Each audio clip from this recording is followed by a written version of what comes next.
사도신경으로 우리의 신앙 고백하도록 하겠습니다. 나는 전능하신 아버지 하나님 전지의 창조주를 믿습니다. 나는 그의 유일하신 아들 우리 주 예수 그리스도를 믿습니다.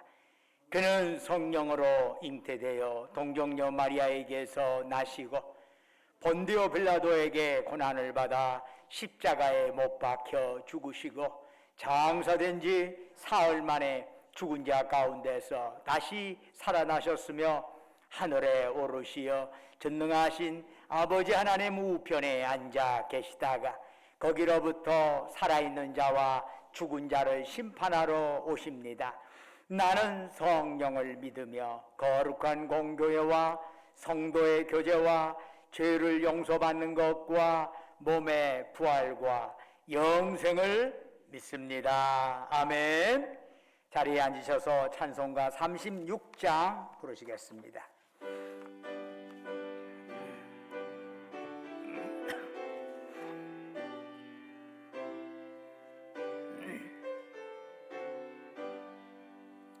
주 예수 이름 높이여 다 찬양하여라. 금면류관을 들여서 마리아의 저 찬양. 금면류관을 들여서 마리아의 주 찬양. 주 예수 당한 고난을 못 잊을 죄나 내게 한 법에 맞춰서 마리아의 주 찬양. 내게 한 법에 맞춰서 만유의 주 찬양. 이 지구에 거하는 온 세상 사람들 그 크신 위여 높여서 마리아의 주 찬양. 그 크신 위여 높여서 만유의 주 찬양. 주 믿는 성도 다 함께 주 앞에 엎드려 무궁한 노래 불러서 마리아의 주 찬양. 무궁한 노래 불러서 만유의 주 찬양. 아멘. 예배를 위해서 송영육 장로님 나오셔서 기도하십니다.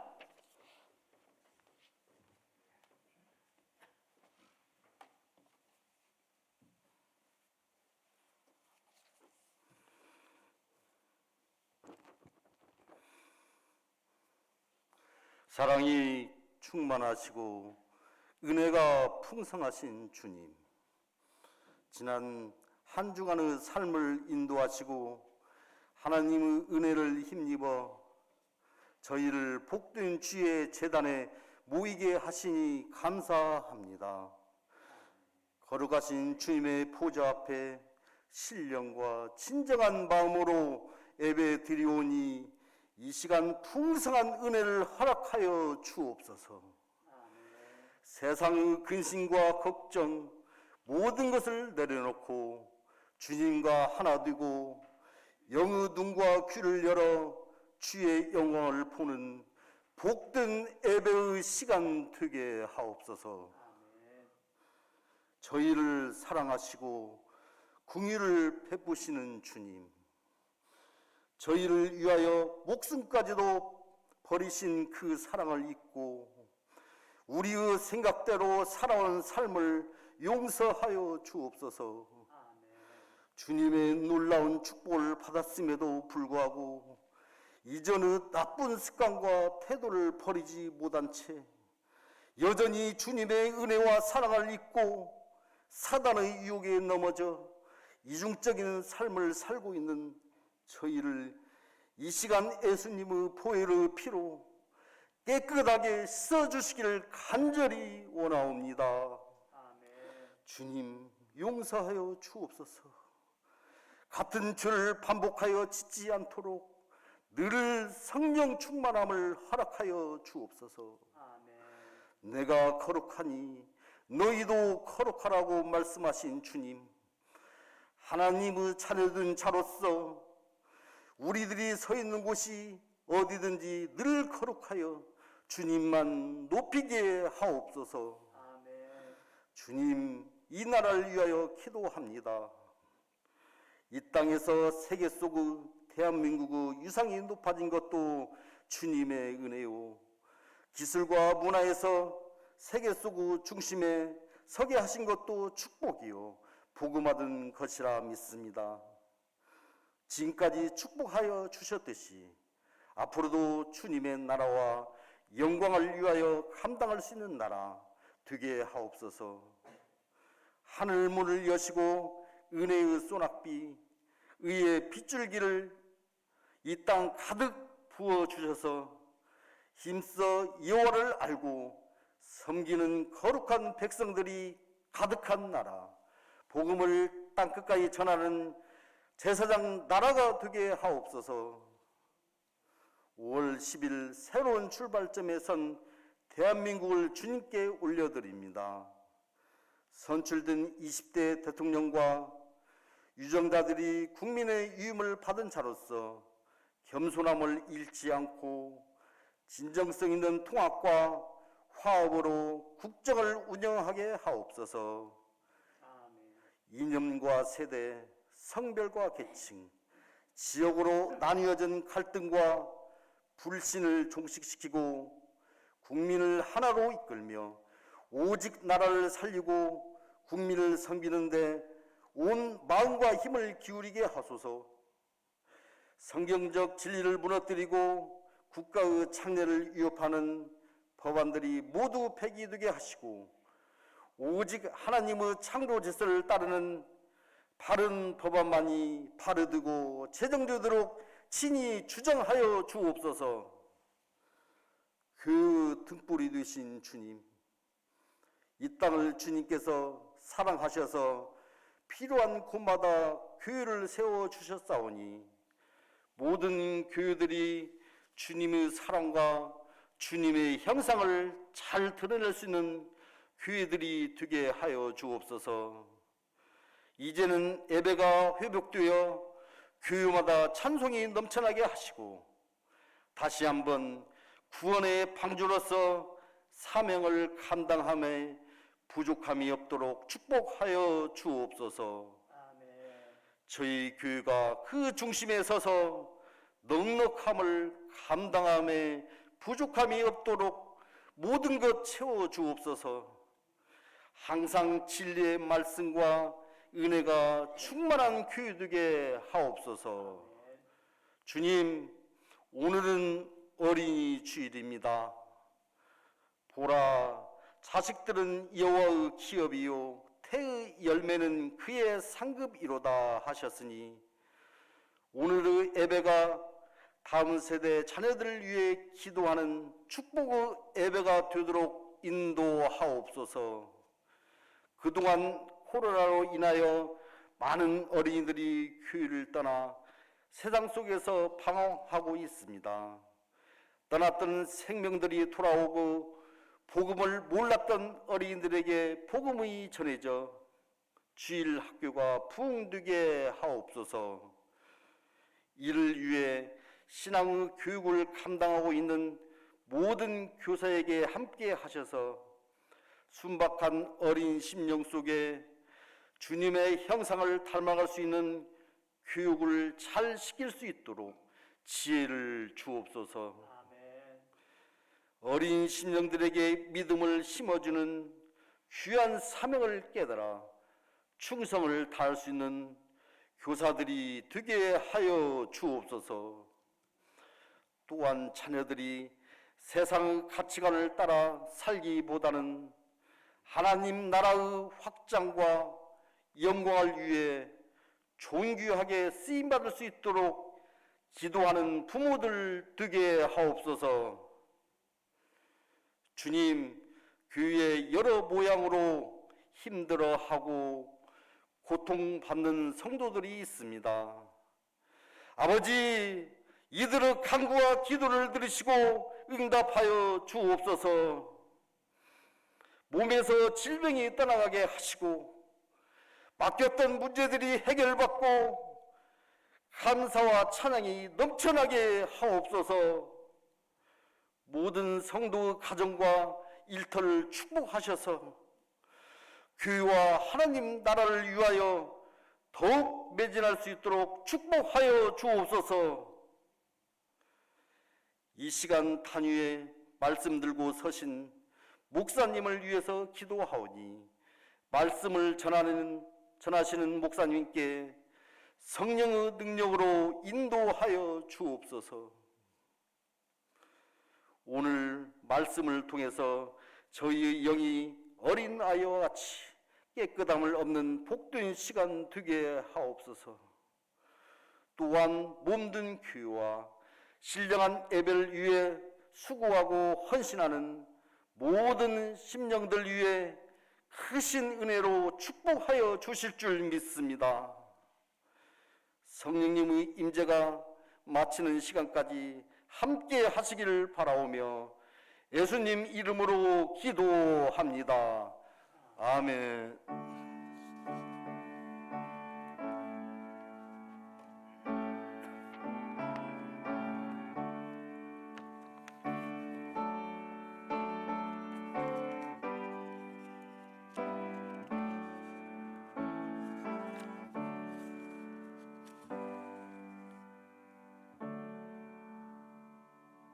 할렐루야.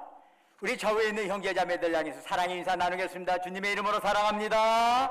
샬롬. 만나 뵈서 반갑습니다. 주님의 이름으로 사랑합니다. 평강하십시오. 주님의 이름으로 사랑합니다.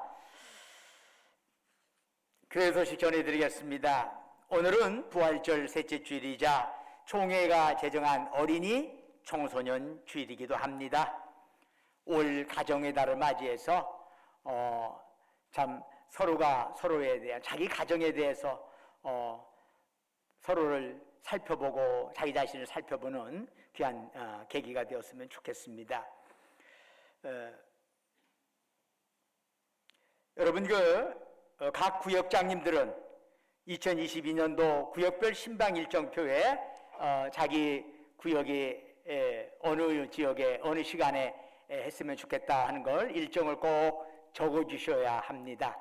그래야 그 부분에 적절하게 교회에서 계획을 세워서 구역 신방을 우리 물론 각 가정별로 신방하지 않습니다. 이번에는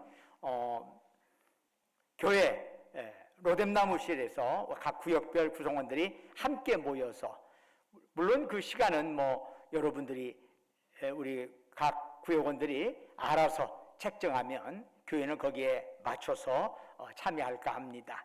여러분들이 꼭 각 구역장님들은 책임감 있게 그걸 적어주시면 고맙겠습니다. 만약에 이제 도저히 어렵다 그러면 별도로 사무실에 알려주시면 됩니다. 그리고 나머지는 주보를 참조해 주시고 찬송가 456장 부르시면서 하나님께 예물 드리겠습니다.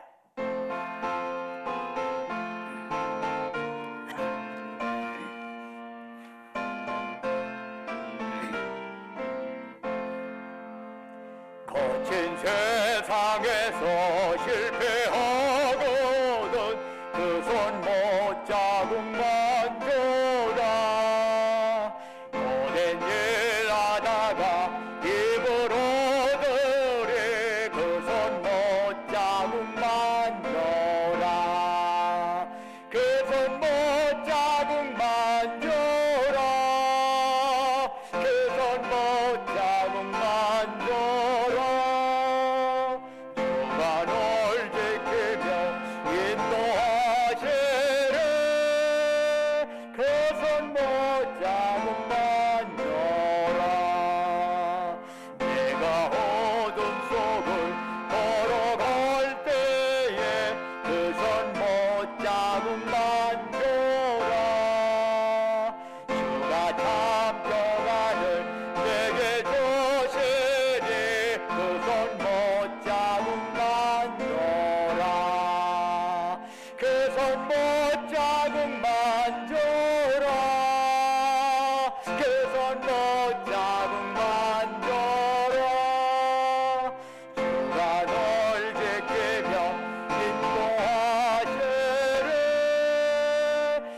손 못 자국만 줘라. 내가 부활의 주 따라가려며 그 손 못 자국만 줘라. 내가 주 안에서 길이 살리라. 그 손 못 자국만 줘라. 그 손 못 자국만 줘라. 그 손 못 자국만 줘라. 주가 널 지키며 인도하시리.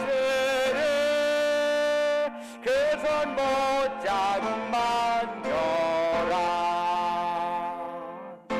대하게 진 무거울 때에 그 손 못 자국만 줘라.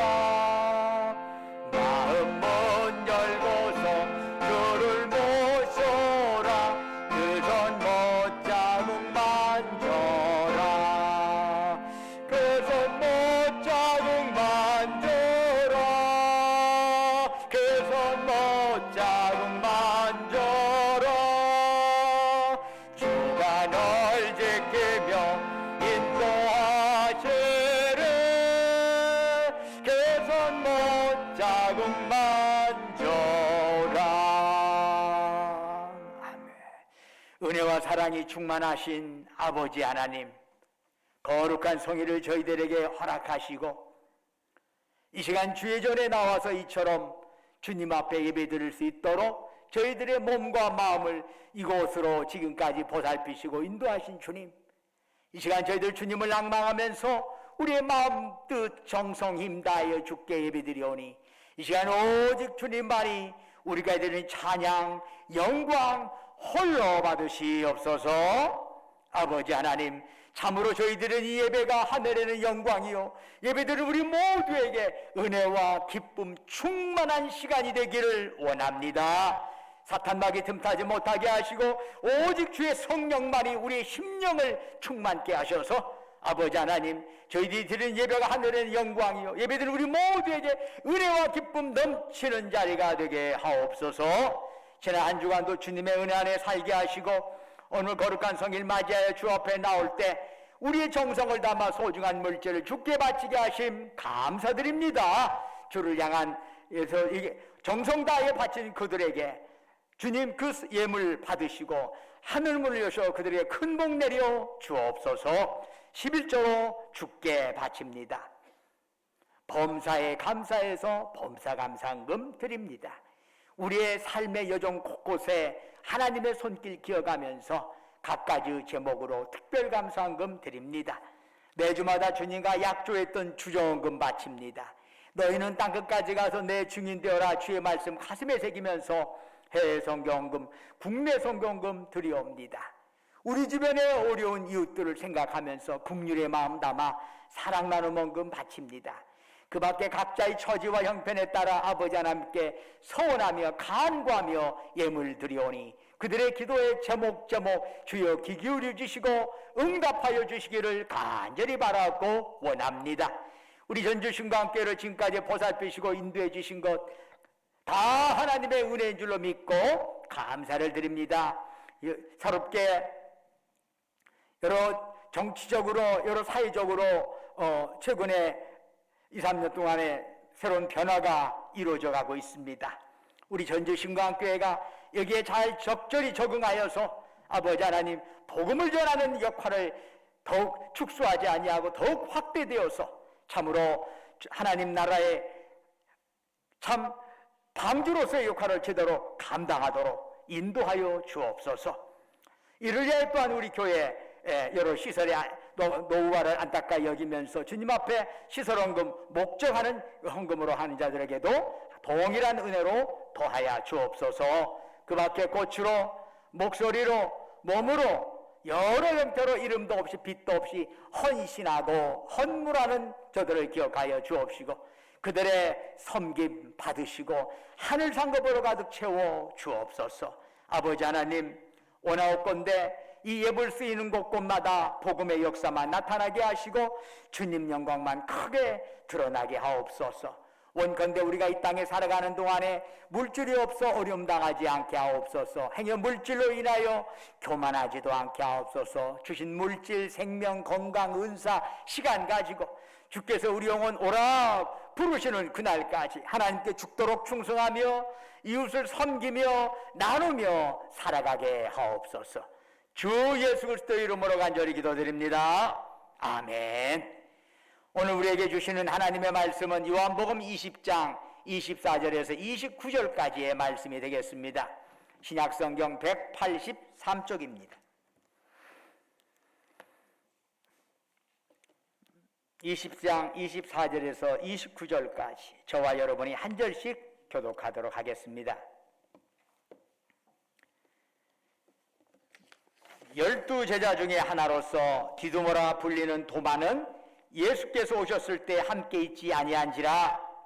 다른 제자들이 그에게 이르되 우리가 주를 보았노라 하니 도마가 이르되 내가 그의 손에 못자국을 보며 내 손가락을 그 못자국에 넣으며 내 손을 그 옆구리에 넣어보지 않고는 믿지 아니하겠노라 하니라.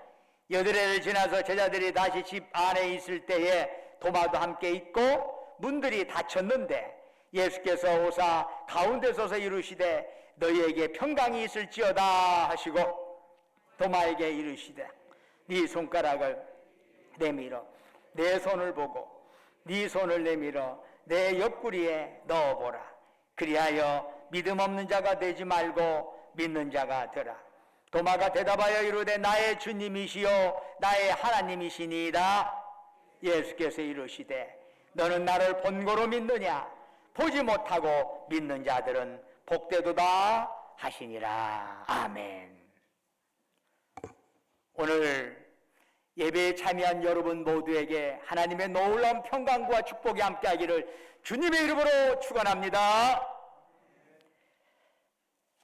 부활의 아침, 막달라 마리아는 부활하신 예수님을 만남으로써 부활의 첫 번째 증인이 되었습니다.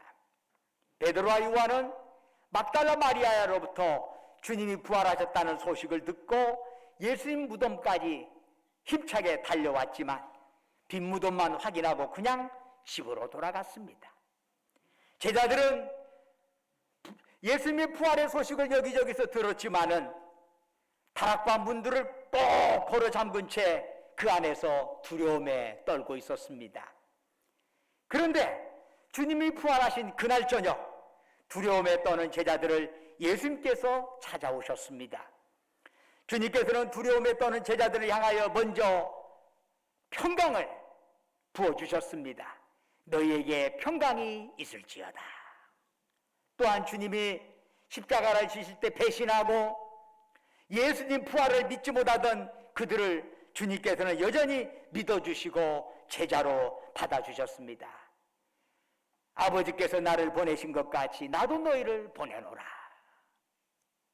그러시면서 주님은 제자들에게 생명의 숨결인 성령을 불어넣어 주셨습니다.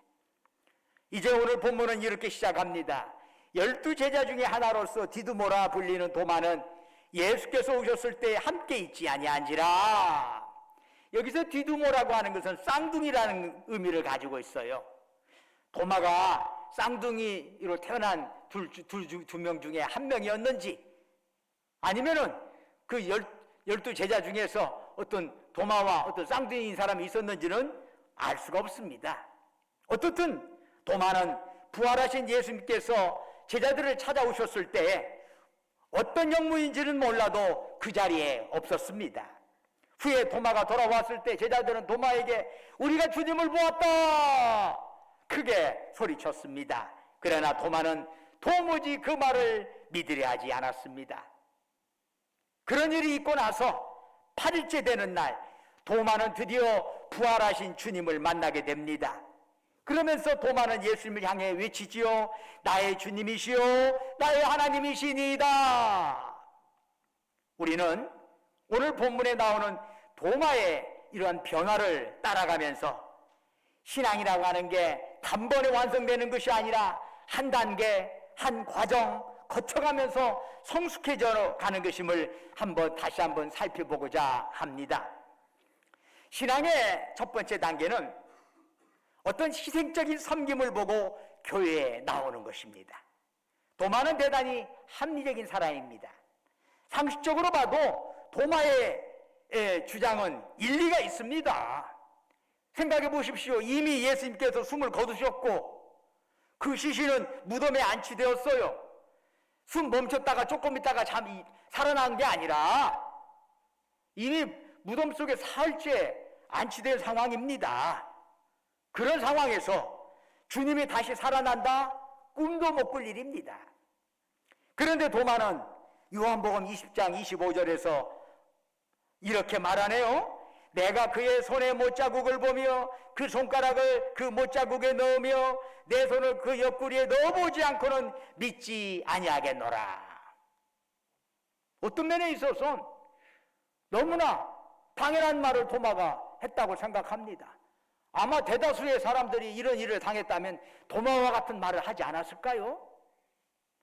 그런데 우리는 도마의 말에서 우리를 신앙으로 이끄는 중요한 요소를 하나 발견하게 됩니다.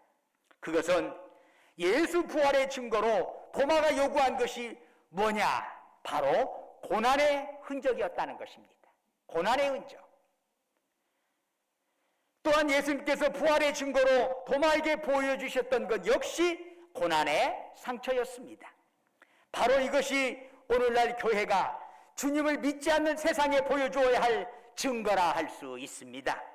진리 때문에 고난당한 흔적, 시대의 아픔에 동참한 상처 자국, 세상을 살리기 위하여 희생당한 흔적이 교회에 있어야 합니다.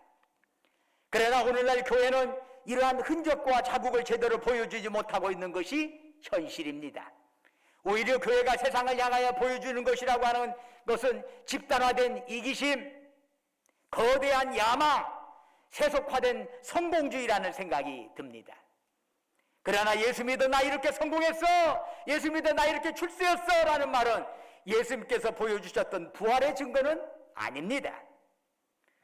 올해 2월에 소천하셨던 이어령 교수님이 예수님 믿기 전에, 처음에는 예수님은 안 믿었지요. 나중에서 이제 그냥 딸 전도 받아가지고 예수님을 믿게 되었어요. 근데 예수님 믿기 전에 이런 말씀을 하신 적이 있어요. 누구든지 나에게 예수 그리스도께서 인류를 위해 당하셨던 고난의 상처와 아픔의 흔적을 보여줄 수 있는 교회를 소개해 주십시오. 그러면 나는 그 교회 교인 되기를 고려해 보겠습니다. 참된 그리스도인이 된다는 것은 오직 진리의 법, 사랑의 법으로 세상을 살아가는 것을 의미합니다. 그런데 전쟁터 같은 세상을 진리의 법, 사랑의 법으로 살아가자면 핥히고 찢기는 상처 자국, 고난의 자국이 없을 수가 없습니다. 하나님 말씀 따라 살아가자니 오해받고 억울한 일 당하게 됩니다. 그런데도 주님의 길 따라간다고 결단합니다. 어떻게 그럴 수가 있을까요? 예수님 고난의 흔적이 부활의 증거이듯이 진리와 사랑 때문에 당하는 고난의 상처 역시 참된 사랑과 생명의 증거이기 때문입니다. 제가 전주대학교 학원 선교를 꾸준히 하면서 항상 학생들에게 설문조사를 하나 하는 것이 있습니다. 어느 정도 성경을 가르치고 나서 특별히 믿지 않는 대학생들을 대상으로 설문조사를 하는데 이런 질문을 던집니다. 성경에 대해 배운 것 중 가장 감동받고 인상 깊은 것은 무엇입니까? 뭐 이러저런 여러 가지의 답들이 나오는데 그중 가장 많은 것은 교회가 섬기고 베푸는 것이 보기에 좋습니다. 즉 교회가 자기들끼리 끼리끼리 먹고 마시고 자기들끼리 좋아하는 것이 아니라 자기들 것 가지고 남을 돕고 베푸는 것이 너무나 보기가 좋습니다. 이것은 비기독교인들이 예수님에 대해서 우호적이고 교회에 다녀보고 싶은 마음이 생기게 하는 것은 해박한 교리나 설교가 아니라 그 이전에 교회가 지녀야 할 희생의 흔적, 고난의 흔적이라는 것입니다. 사도 바울은 골로새서 1장 24절에서 이런 고백을 하지요. 나는 이제 너희를 위하여 받는 괴로움을 기뻐하고 그리스도의 남은 고난을 그의 몸된 교회를 위하여 내 육체에 채우노라. 그리스도의 남은 고난, 이런 표현이 나오지요. 그것은 그리스도를 믿는 자로서 그리스도를 본받아 이 땅에서 진리와 사랑 안에서 살아갈 때 생기는 고난의 흔적이라고 할 수 있습니다. 세상이 많이 불의하다고 그러집니다. 그리고 주님은 진리에 따라 말씀에 따라 살아가라고 그럽니다. 이 불의한 세상에서 말씀 따라 살아간다고 할 때 어떻게 상처가 없이 살아갈 수 있을까요? 어떻게 아픔 없이 살아갈 수 있을까요? 그것은 절대로 불가능한 일입니다. 끊임없이 세상과 타협하지 않으면 절대로 그런 일은 있을 수가 없습니다. 그러나 올곧게 말씀 붙잡고 나아가다 보면 눈물 나고 아픔 겪는 건 너무나 당연한 것입니다. 바로 그러한 고난을 바울은 자신의 육체에 채운다는 것입니다. 왜 그럴까요? 고난의 흔적만이 교회가 세상에 보여줄 수 있는 참된 생명의 증표이기 때문입니다. 신앙의 둘째 단계는 주님의 놀라운 능력에 감탄하며 따르는 겁니다. 도마가 나는 주님의 못자국, 창자국 내 손으로 넣어보지 않고는 부활을 믿을 수 없다 한 말을 한 후에 8일째가 되었습니다. 도마를 포함해서 제자들이 모두 다락방에 있었는데 그날도 문들은 여전히 꼭꼭 잠겨져 있었습니다.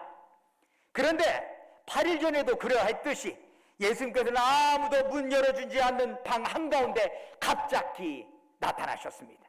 연기처럼 귀신처럼 나타나셨습니다. 즉 주님은 분명 몸을 가지고 계셨어요.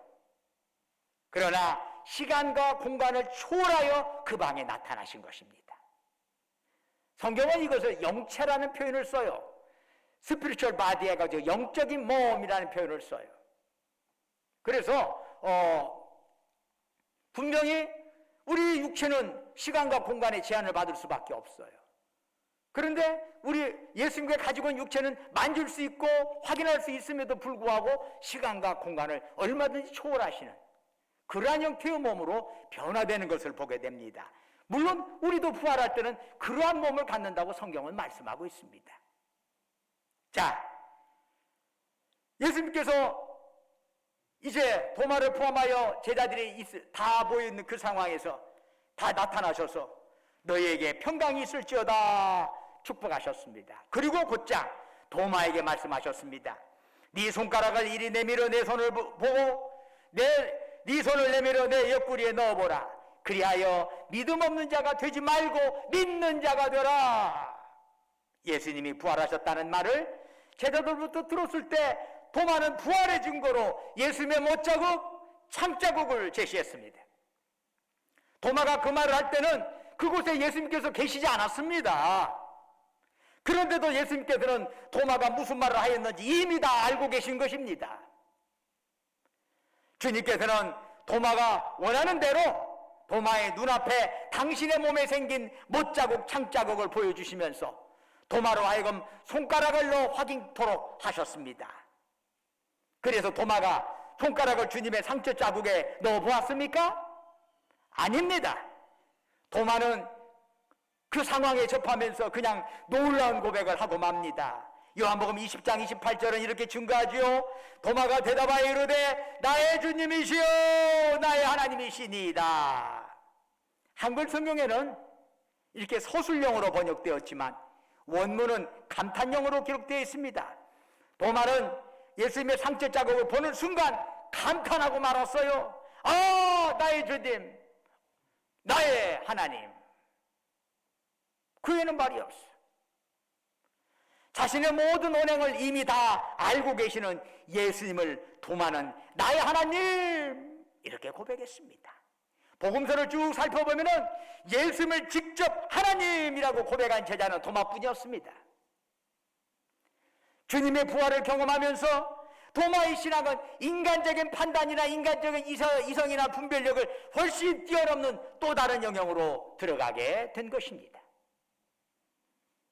신앙의 세 번째 단계는 보지 않고 믿는 것입니다. 도마의 놀라운 고백 이순 후에 예수님께서 말씀하시네요.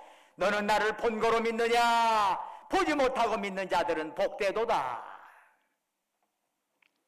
주님께서는 높은 신앙의 단계로 보지 않고 믿는 믿음을 제시하셨습니다. 여러분, 믿음이라고 해서 다 똑같은 믿음이 아니에요. 작은 믿음이 있는가 하면 큰 믿음이 있고, 죽은 믿음이 있는가 하면 살아있는 믿음이 있어요. 믿음이 똑같이 교회 다닌다고 해서 믿음이 다 똑같은 거 아니에요. 믿음의 단계가 달라요. 그런데 예수님께서 특별히 오늘 본문에 말씀하신 것은 보지 않고 믿는 믿음이에요. 보지 않고 믿는 믿음은 어떤 믿음일까요? 그것은 단순히 맹목적인 것과는 다른 것입니다. 이미 예수님께서는, 하나님께서는 당신의 신앙, 우리의 신앙을 위해서 1500년에 걸쳐서 기록된 성경을 주셨습니다. 아무것도 없는데 믿으라는 얘기가 아닙니다. 성경 주셨어요. 그리고 예수 그리스도께서 육신을 입고 이 땅에 오시어 당신을 보여주셨습니다. 즉 하나님이 요구하시는 것은 무작정 믿으라가 아닙니다. 이미 본 것만으로도 충분하다는 말씀입니다. 우리가 유한한 감각기관을 통해서 인지한 것만을 받아들인다면 우리의 믿음은 절대로 우리 자신을 뛰어넘을 수가 없습니다. 그렇기 때문에 우리 이제부터는 유한한 눈으로 보았기 때문에 믿는 것이 아니라, 어떤 놀라운 기적을 경험했기 때문에 믿는 것이 아니라, 이미 본 것을 토대로 육안으로 볼 수 없는 것을 믿음으로 보라는 말씀입니다.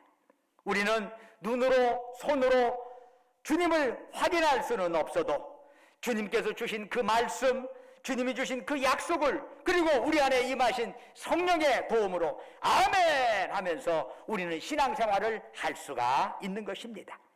어떤 기적의 사건 경험하지 않았어도 나를 향한 주님의 손길을 느끼면서 우리는 보지 않고 믿을 수 있는 것입니다. 바로 이것이야말로 우리가 굳게 잡고 나아가야 할 신앙의 단계라 할 수 있습니다. 우리는 오늘 본문에 담겨진 도마의 변화를 살피면서 신앙이라고 하는 것은 단계요 과정이라는 사실을 알게 됩니다. 그래서 한번 교회 나아가면 그걸로 다 이상 끝, 사인했어, 이제 천국 가는 티켓 끝났으니까 더 이상 얘기할 것이 없어. 이것은 신앙을 오해하고 있는 것입니다. 신앙은 과정이요 단계입니다. 우리가 눈에 보이는 결과를 중시하면 어떤 신앙인이 될까요? 나 이렇게 해주면 믿겠다, 저렇게 해주면 믿겠다, 이러면 믿겠다, 저러면 믿겠다라고 나름대로의 자기의 기준을 제시합니다. 그런데 이것은 사람마다 자기 기준이 다 달라. 그래서 이 기준에 벗어나면 저건 아닌 거예요. 뭐예요? 자기가 하나님의 기준, 진리의 기준이 되는 거지. 알게 모르게 자기 자신이 진리의 기준이 돼버려요. 그러니까 이거 중독되면 나는 믿겠다, 보통 이러는 거죠. 도마의 신앙이 그랬습니다. 그런데 부활하신 주님을 만나면서 도마는 주님을 나의 하나님 이렇게 고백합니다. 그 순간부터 도마는 결과에 집착하는 사람에서 과정을 중시하는 사람으로 변화됩니다. 아브라함이 그가 자식이 없을 때 하나님께서 아브라함에게 자식을 약속하셨습니다. 그런데 10년이 지나도 자식이 생기지를 않는 거예요. 그래서 뭔가 결과가 팍 나와야 하잖아요. 그렇게 약속을 했으면 안 나와. 결국 자기 집에 있는 여종으로 있는 하갈을 통해서 이스마엘을 얻지요. 그러나 그것은 하나님께서 약속하신 아들이 아니었어요. 그로부터 14, 15년이 흐르고 나서 드디어 이삭을 얻게 되지요. 약속의 아들을 얻게 됩니다. 불가능한, 아브라함과 사라에 있어서 태어날 수 없는 불가능한 자식을 하나님께서 허락해 주신 것입니다. 하나님의 능력을 보여주신 것입니다. 그런데 하나님께서 그 아이가 어느 정도 커가니까 아브라함에게 바쳐라, 이삭 바쳐라. 아브라함은 이에 대해서 아무런 이유도 제시하지 않습니다. 하나님이 주셨은 게 하나님이 바치는 건 당연하다. 결국 이삭을 번제로 기꺼이 바쳤지 않습니까? 이제는 그러나 그 과정에서 하나님께서는 그 놀랍게도 이삭을 살려주시고 이삭으로 하여금 아브라함의 믿음의 바통을 이어받는 또 다른 믿음의 조상이 되게 하시는 겁니다. 만약 아브라함이 결과만을 중시했다면, 눈에 보이는 결과만 따진다면 절대 그렇지 못했을 겁니다. 그러나 아브라함은 결과를 중시하는 그 모습에서 과정을 중시하는 모습으로 달라진 것입니다.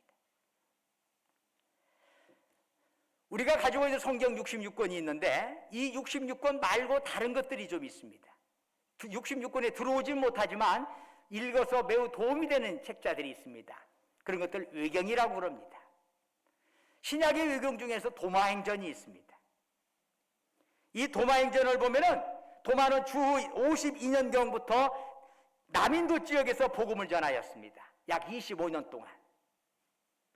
어느 기록에 의하면 인도의 그 엄격한 계급 사회가 있어요. 제일 윗계급의 이른바 브라만 계급인데 이 브라만들이 전도를 받아가지고 17,490명이 전도 받고 회심했습니다. 상업이나 농사 짓는 계급들을 바이샤 계급이라고 하는데 그들이 350명, 가장 천민으로 알려진 수드라 계급의 사람들을 4,280명을 전도했다라고 기록되어 있습니다. 도마는 자신이 돌에 새긴 십자가 상의 앞에서 기도하다가 뒤에서 창으로 누가 찔러가지고 그는 주후 78년경에 순교했습니다. 그런데 그의 영향은 지금도 찾아볼 수가 있습니다. 남인도에 가면은 자칭 도마의 영적 후예들이라고 불리는 자들이 적지 않게 있습니다. 제가 남인도 첸나이에서 만난 마다라스 노예 감독의 말에 의하면은 그 노예만도 약 20만 명의 그리스도인들이 있다고 합니다. 가장 인간적인 도마.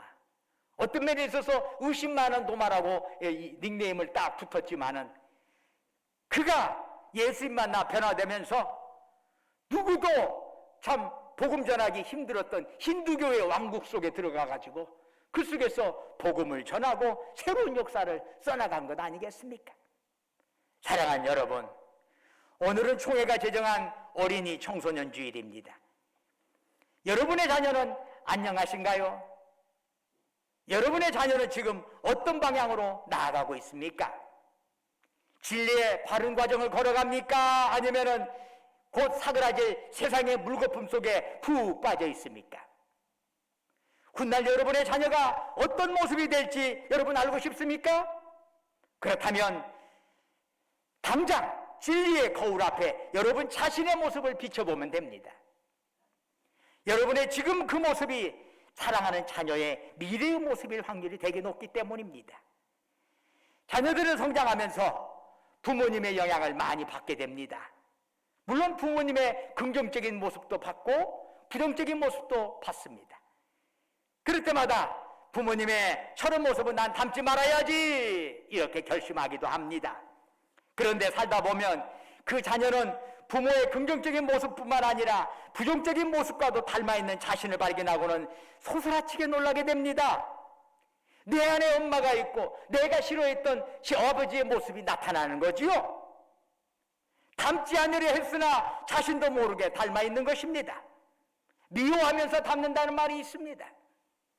이처럼 자녀에게 미치는 부모의 영향력은 절대적이라 할 수 있습니다. 그렇다면 어떻게 해야 합니까?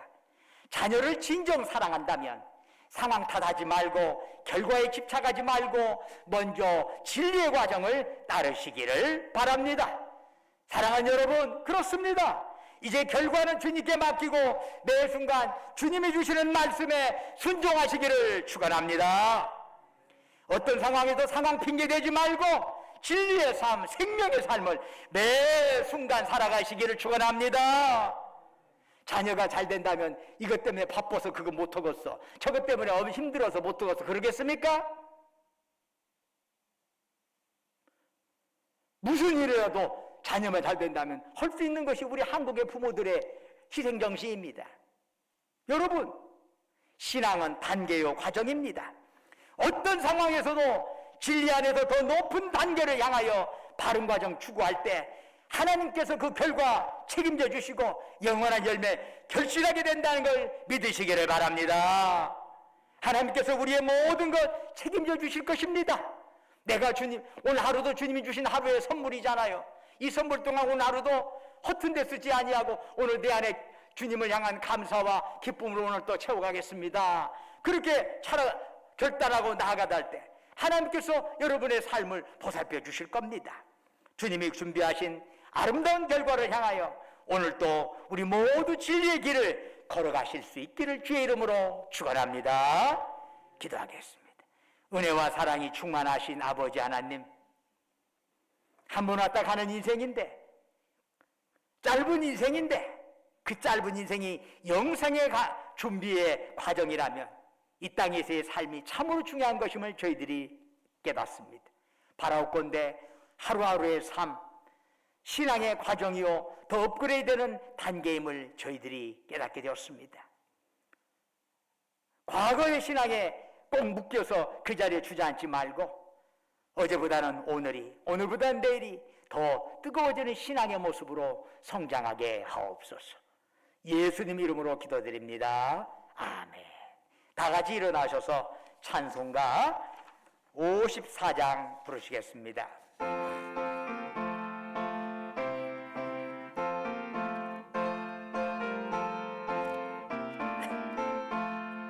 주여 복을 구하오니 별에 가게 하시고 사람마다 전례로 이기도록 하시고 광야 같은 세상에서 항상 인도하소서. 주의 복된 말씀 듣고 무한 감사합니다. 구원받은 주의 성도 열매 맺게 하시며 하나님이 우리 함께 항상 계시옵소서.